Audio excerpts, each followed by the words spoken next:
What's going on YouTube? James here. Welcome back to James Talks Movies, where today we are going to be talking about the newest Netflix movie called Society of the Snow.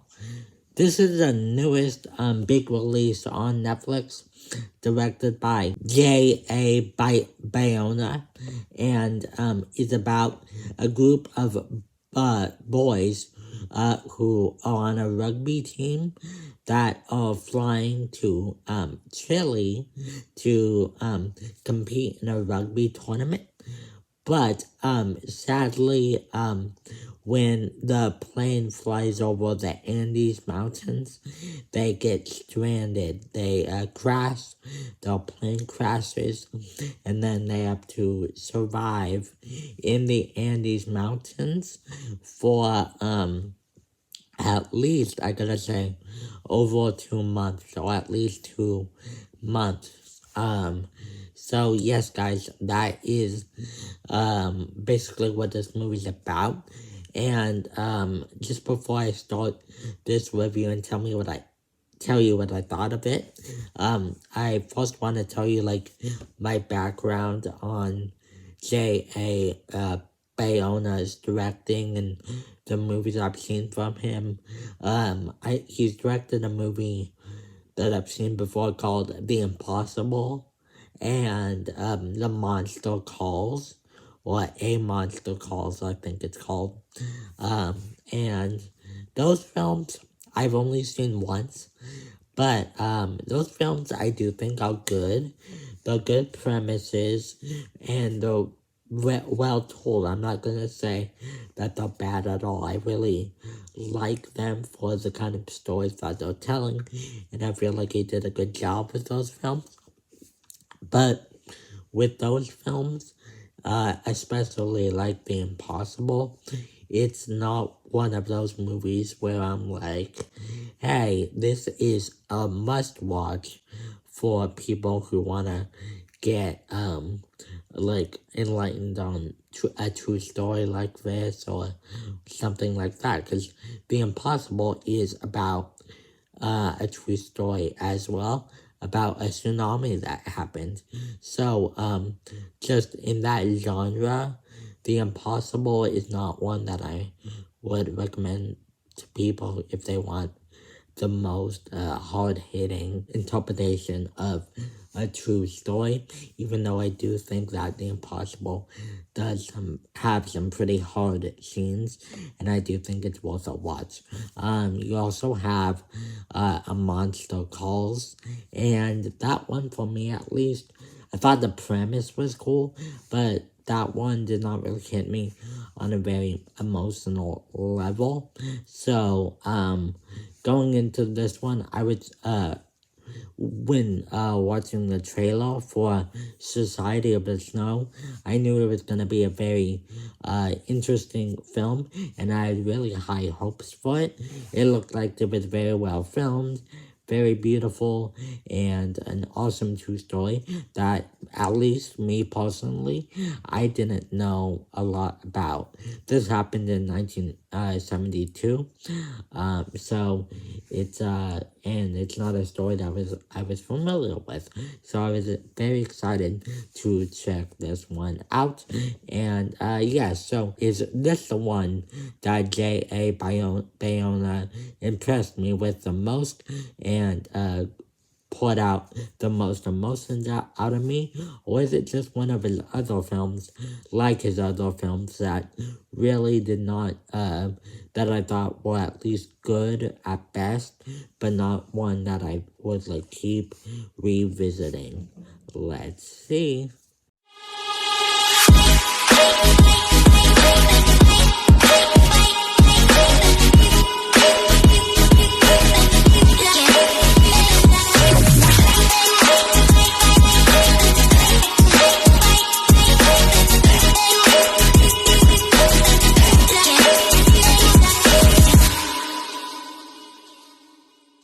Alright, Society of the Snow. Like I said, this movie is directed by J.A. Bayona, and has a whole host of actors that I usually mention all the actors' names, but I'm not gonna do this review just because all these actors are Spanish actors, and I don't want to butcher all of their names. So yes, guys, that's what I'm gonna do. But first and foremost, when getting into this movie, I do want to mention the actors in this movie because I feel like that was a big standout of this movie that I do actually think built this movie to be as good as it was. This movie is a fantastic survival movie, I think, and part of that is I think because of the characters. The characters in here are very well developed. They all have their own thoughts and all their own personalities, and all contribute to all these hard-hitting decisions they might have to make. They had to make in the conditions they were in, stranded in the Andes Mountains.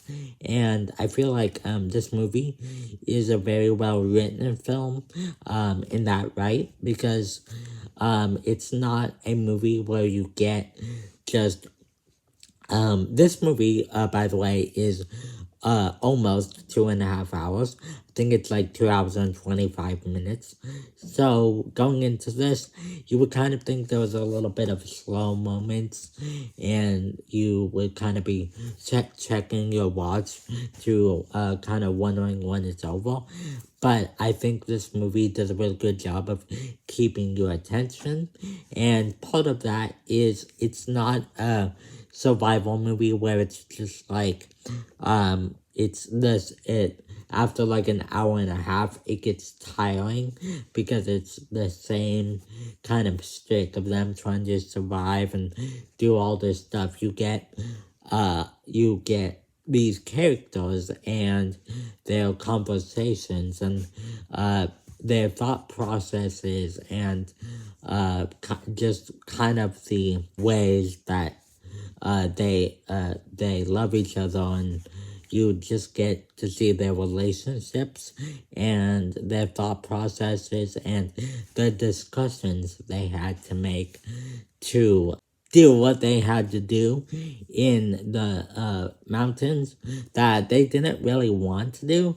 But you know, sometimes when you're in when you're in a situation like that, you have to make decisions that are kind of hard-hitting and you don't really want to do, but you kind of have to do to survive. So it just kind of has that human nature to it that I feel like made this movie very well scripted and very well made it more interesting than it would have been if we didn't have characters that didn't have a personality or didn't have like any thought process that they might have and all that kind of stuff. You also have the cinematography in here. I don't know actually who did the cinematography in here.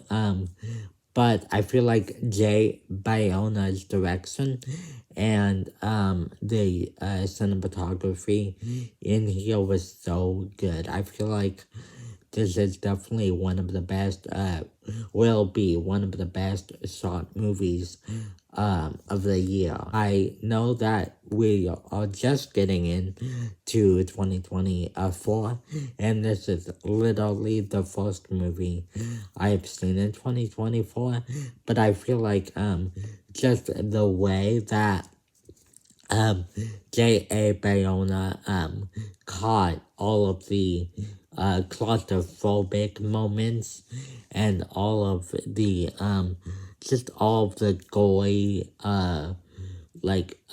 hard hitting blood and stuff that came from the plane crash and living in the snow. There's just a lot of horrific stuff that they had to do, and just horrific cuts and bruises and death that happened all basically. And I feel like just the just that aspect of it combined with the cinematography of like the mountains, the Andes mountains in here, the actual mountains. They did film this movie, I think, on the exact like place where the actual crash happened in 1972. They filmed lots of the Andes mountain scenes in the Andes Mountains, so you get a lot of big sweeping shots of the Andes Mountains, and that also spawns a lot of like emotion out of you, just knowing that they are trapped in all of these mountains surrounding them. And yeah, I think that's what I'm trying to say is it's just the way it's shot is very good at trying to get the emotion out of you that it's trying to convey. And it's just a movie that has a lot of thought to it with its shots and with its scripting and just the way it honors, not only honors the survivors of the crash, but honors the people who had unfortunately died in that plane crash. And I feel like it's just a very respectful film that does everything it can to just make it feel as realistic and respectful as it can, without feeling a little kind of watered down by any Hollywoodization or anything like that. So yes, guys, overall I really enjoyed Society of the Snow. Let me know all your thoughts in the comment section down below of Society in the Snow. That was just my opinion. I want to hear your guys' opinion on the movie.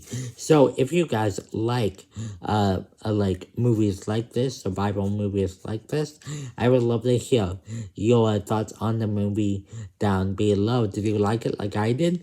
Did you think it was a very well done survival movie? I feel like it was one of the best survival movies I have seen. It respects the survivors and the people that went on this plane very well, but because of that, it is very hard to watch. So maybe this movie was not your cup of tea because it was just too hard for you to watch. But I don't really know. Let me know all your thoughts in the comment section down below. All your thoughts. Thank you guys so much for watching. If you're new to the YouTube channel, don't forget to like and subscribe. Hit that bell notification after you subscribe so you can be notified every time I upload a new video like this one. I would love to continue having conversations about our favorite movies and TV shows in the future with you guys. But thank you guys so much for watching once again, and I will see you guys next time. Goodbye.